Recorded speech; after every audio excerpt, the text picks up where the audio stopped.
नमस्कार, मैं वीरेंद्र कुमार अधिवक्ता। सभी दर्शकों श्रोताओं को मेरा प्यार भरा नमस्कार, सत श्री अकाल, जोहार। और आप सभी दर्शकों श्रोताओं को मेरा चैनल रियल नॉलेज पर स्वागत है।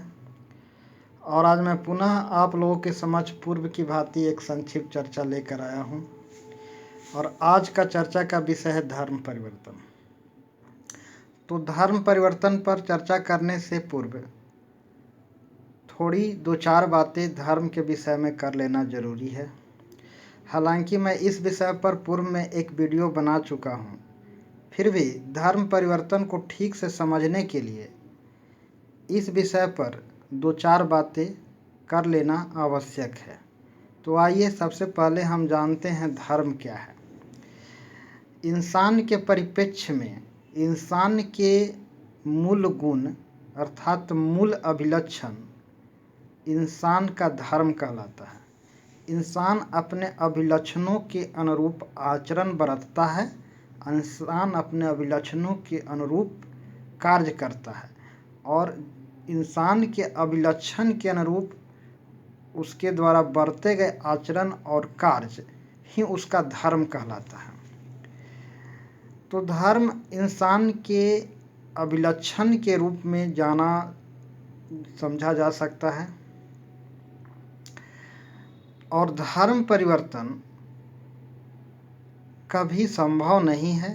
धर्म परिवर्तन का मतलब है इंसान अपने अभिलक्षण को त्याग दे, जो संभव नहीं है। धर्म इंसान के साथ अबाध्य रूप से जुड़ा हुआ है। इंसान अपने अभिलक्षणों को त्याग नहीं सकता है। धर्म परिवर्तन का मतलब है एक धर्म को त्याग देना और फिर दूसरे धर्म को अपनाना। तो इंसान अपने अभिलक्षणों को त्याग नहीं सकता। इंसान के मूल अभिलक्षण ही इसे अन्य प्राणियों से भिन्नता प्रदान करता है। इंसान अन्य प्राणियों से इसलिए अलग है क्योंकि इसका अभिलक्षण अन्य प्राणियों के अभिलक्षणों से अलग है और इसी आधार पर इंसान की अन्य प्राणियों के तुलना में एक अलग पहचान है। तो धर्म परिवर्तन अर्थात इंसानियत को त्याग देना कभी संभव नहीं है। इंसान की धर्म इंसानियत है और इंसानियत का मतलब है इंसान के मूल गुण, मूल अभिलक्षण। जब हम धर्म परिवर्तन की बात करते हैं तो वास्तव में यह धर्म परिवर्तन नहीं है, यह हम पंथ परिवर्तन की बात करते हैं। धर्म परिवर्तन जैसा कोई शब्द नहीं है। ये धर्म परिवर्तन पंथ परिवर्तन के ही नाम से जाना जाता है, समझा जाता है। पंथ परिवर्तन का मतलब है विचारधारा का परिवर्तन। पंथ का मतलब है विचारधाराएं और यह हमारे समाज में विभिन्न प्रकार के पंथ विचारधाराएं प्रचलित है। पंथ का मतलब है रास्ता, वह रास्ता जिस पर चल के हम अपने उद्देश्य को प्राप्त कर सकें। तो अलग अलग विचारधाराएं हैं, अलग अलग पंथ हैं, अलग अलग मत हैं।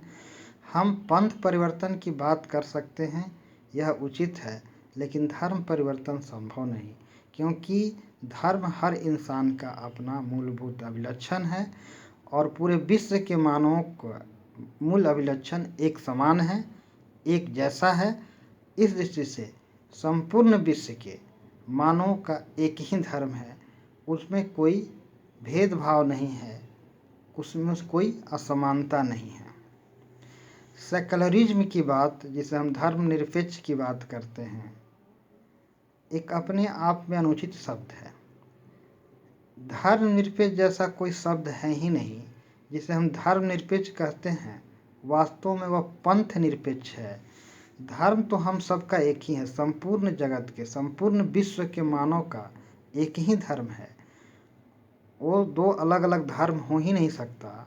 दो अलग अलग मत हो सकते हैं, विचारधारा हो सकता है, लेकिन धर्म अलग अलग नहीं हो सकता।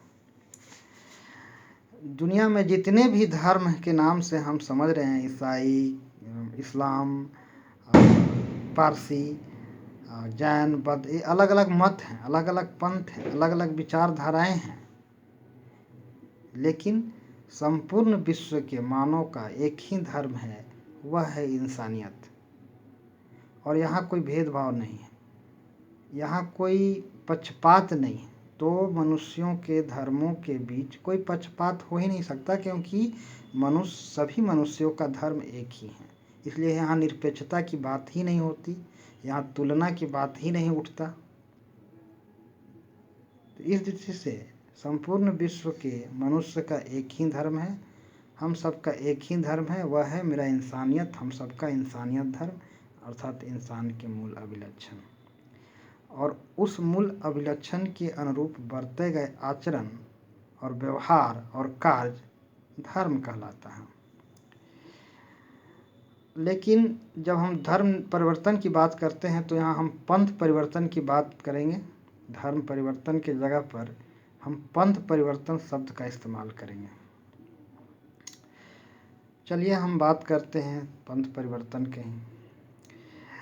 हमारी संस्कृति, मनुष्य जाति की संस्कृति परिवर्तनशील रहा है। सभ्यता का उत्तरोत्तर विकास होता रहा है।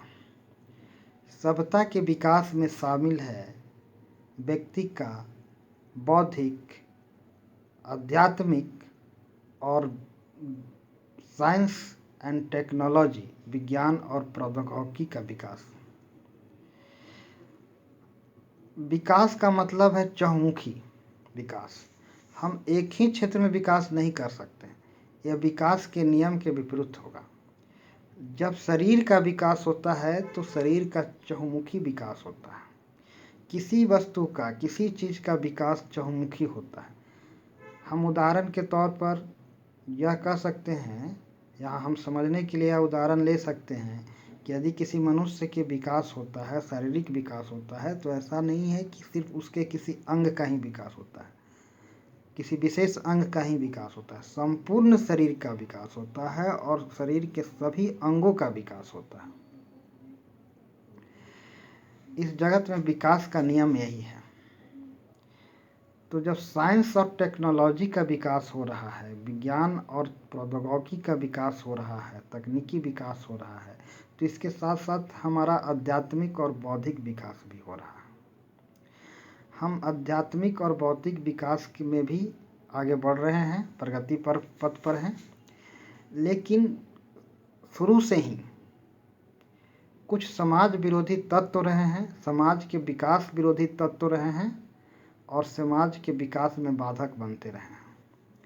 अपने कुछ तुच्छ निम्न स्तर के स्वार्थ के पूर्ति के लिए वे समाज के विकास में शुरू से ही बाधक बने रहे हैं, अपना स्वार्थ सिद्धि के लिए। और मैं यहाँ यह कह देना चाहता हूँ कि जिसे हम धर्म परिवर्तन कह रहे हैं वह वाकई में पंथ परिवर्तन है। और यह पंथ परिवर्तन अर्थात जिसे हम धर्म परिवर्तन कहते हैं, हमारा सामाजिक नैतिक पतन का परिणाम है।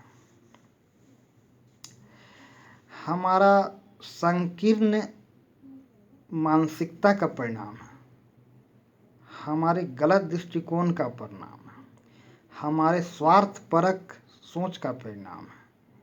धन लोलुपता और शारीरिक सुख प्राप्ति की लालसा धर्म परिवर्तन का वजह है। तृष्णा सामाजिक बुराइयों का जड़ है। अधिक से अधिक आर्थिक लाभ प्राप्त करना और अधिक से अधिक शारीरिक भोग विलासितापूर्ण जीवन जीना, अधिक से अधिक शारीरिक सुख प्राप्त करना, यह लिप्सा, यह लालसा धर्म परिवर्तन का कारण है। और यह हमारा गलत मानसिकता है और इसी का परिणाम धर्म परिवर्तन है। धर्म परिवर्तन हमारा सामाजिक नैतिक मूल्यों का पतन का परिणाम है।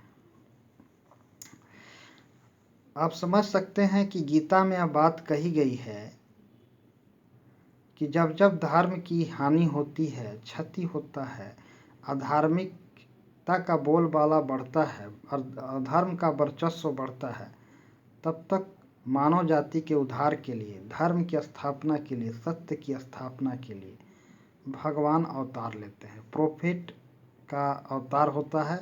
यहाँ पैगंबर नबी आते हैं और सामाजिक उत्थान का कार्य करते हैं। और हर काल में हर समाज में कुछ बुद्धिजीवी समाज में सोशल इंजीनियरिंग का काम करते रहता है, जो उनका ड्यूटी होती है। समाज में व्याप्त खामियां त्रुटियों को दूर करना और एक समुन्नत उत्कृष्ट समाज के निर्माण में अपनी अहम भूमिका का निर्वाह करते हैं। यह बुद्धिजीवियों का सामाजिक दायित्व है और हम सभी बुद्धिजीवी वर्गों को अपने सामाजिक दायित्व को पालन करना चाहिए। धर्म परिवर्तन के संदर्भ में जैसे कि मैंने अभी अब गीता का उपदेश का उदाहरण दिया कि जब जब धर्म की क्षति होती है, हानि होती है, तब तक सामाजिक उत्थान के लिए समाज के पतन में या समाज के पतन होने से बचाने के लिए कोई न कोई पैगंबर या नबी का आगमन होता है और धर्म सुधार आंदोलन कार्यक्रम चलाए जाते हैं। उन्हीं पैगंबरों में, संदेशवाहकों में ईसा, मूसा, मोहम्मद साहब, यथुष्ट, जैन महावीर, बुद्ध, कन्फ्यूशियस आदि का नाम अग्रगण्य है। और मैं यहाँ यह बताना चाहूँगा, एक यूरोपियन दार्शनिक रूसो का उदाहरण देते हुए, जिन्होंने यह कहा कि सभ्यता के विकास यानी विज्ञान के विकास ने सामाजिक नैतिक पतन का कारण बना है। समाज के सभ्यता के विकास के बाधक बना है और वह विचारधारा को हम लोग अभी ढोए जा रहे हैं और उतने महान वैज्ञानिकों, महान दार्शनिकों की आलोचना हम लोग करने में अपने आप को असमर्थ पाते हैं। सत्य तो यह है, विकास का नियम यह है कि विकास केवल एक क्षेत्र में नहीं हो सकता। विकास का यह नियम ही है कि विकास चहुमुखी होता है। अगर विज्ञान का उन्नति हुआ है तो समाज के बौद्धिक और आध्यात्मिक विकास भी हुआ है। हाँ, ये बात अलग है कि कुछ लोग विकास के बाधक शुरू से ही रहे हैं और आज भी हैं और कल भी रहेंगे। और हमारी संस्कृति, जो पुरातन संस्कृति है, वह अपने आप में अनूठा है। विशेष करके भारत की संस्कृति अनूठा है। और दुनिया के हर महादेव, हर देश की संस्कृति एक दूसरे से कुछ स्तर पर अलग भी है, भिन्न भी है और काफ़ी हद तक समानता भी है। और दुनिया के समस्त देशों के संस्कृतियों में कुछ न कुछ खासियत भी है, अच्छाई भी है और कुछ बुराई भी है। हम एकमुश्त रूप से किसी संस्कृति को पूर्णतः बुरा नहीं कर सकते और न किसी संस्कृति को पूर्णतः अच्छा कर सकते। सोशल इंजीनियरिंग का काम बुद्धिजीवियों का करना है, जो उनका सामाजिक दायित्व है।